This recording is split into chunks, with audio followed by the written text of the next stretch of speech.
નમસ્કાર મિત્રો, હિન્દુઓના નામે ભાજપે વોટ લીધા, વોટ લઈ લઈને ભ્રષ્ટાચાર કર્યો અને પોતાના પેટ ભર્યા. પરંતુ આજે જ્યારે પ્રધાનમંત્રી 3 દિવસ માટે ગુજરાત આવી રહ્યા છે અને ગુજરાતમાં પણ સોમનાથ જઈ રહ્યા છે, તો સોમનાથના મંદિરે જ્યારે પ્રધાનમંત્રી દર્શન કરવા જશે તો સોમનાથનું મંદિર ખુલ્લું રહેશે. પરંતુ જ્યારે અમદાવાદ આવશે તો અમદાવાદના સમગ્ર મંદિરને ઢાંકી દેવામાં આવ્યું. આજે અહીંના લોકોની જે આસ્થા છે એને ભારતીય જનતા પાર્ટીના લોકો આસ્થા નથી ગણતા. આજે અમદાવાદના આખા મંદિરને ઢાંકી દેવામાં આવ્યું. આજે ભગવાનને પણ મતદાર બનાવવાનું કામ આ ભારતીય જનતા પાર્ટીએ કર્યું છે. આજે મારે કહેવું છે, ક્યાં છે વીએચપીના લોકો, ક્યાં છે આરએસએસના લોકો, ક્યાં છે બજરંગ દળના લોકો, જેઓ હિન્દુઓની આસ્થાના નામે વિપક્ષના નેતાઓને ટાર્ગેટ કરે છે, પરંતુ પોતાના જ પાર્ટીના લોકો એક મંદિરને ઢાંકી દે છે, તેમ છતાં કંઈ બોલતા નથી.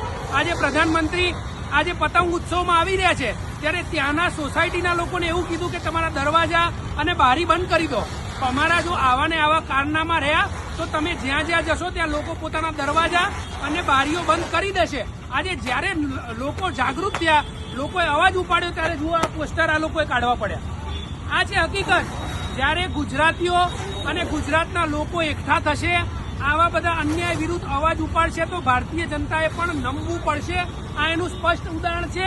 આજે આ પોસ્ટર અહીંયાથી ઉખાડવામાં આવ્યા છે, કેમ કે આ લોકોની આસ્થાને ઠેસ પહોંચાડવાનું કામ ભારતીય જનતા પાર્ટીના લોકોએ કર્યું હતું. અને આસ્થાને ઠેસ પહોંચી ત્યારે વીએચપી, બજરંગ દળ, આરએસએસ કોઈ પણ ના આવ્યું, પરંતુ આમ આદમી પાર્ટીને અન્ય જાગૃત ગુજરાતના લોકોએ અવાજ ઉપાડ્યો અને એના અર્થે આજે પોસ્ટર આ લોકોએ કાઢવા પડ્યા. આ ગુજરાતીઓની જીત છે, આ આમ આદમીની જીત છે.